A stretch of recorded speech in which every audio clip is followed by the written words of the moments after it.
This is a picture of my friend Michael. We went to the Santa Monica Pier.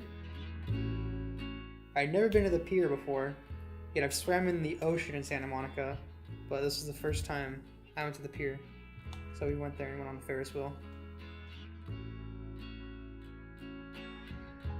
Looking at these photos really takes me back to these moments, especially when you consider that one pack of film only has 8 shots in it. You really have to make each shot count.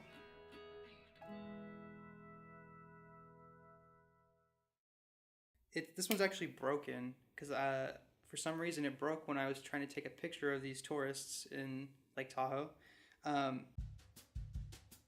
My name is Esteban Rodriguez, and since 2016 I've been collecting instant cameras. So my collection started with one Fujifilm Instax camera, and then I sold that one and got an Instax wide, which is just the same thing but it's wider photos.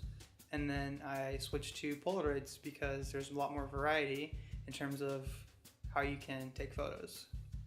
So this is my first Polaroid camera. This is the SX70 Model 1.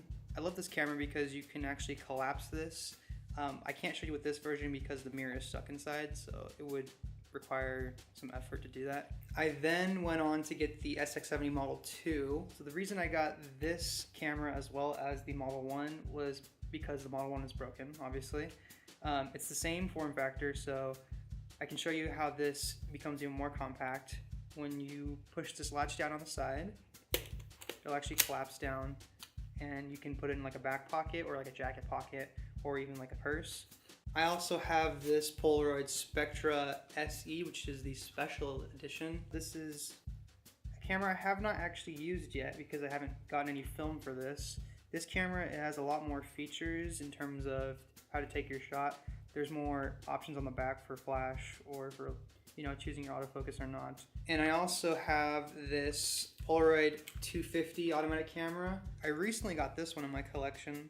This is much older than the other cameras that I have. Unfortunately, the film for this camera is discontinued, so I can't necessarily buy the film at a reasonable price. I mean, at least it looks cool on my shelf.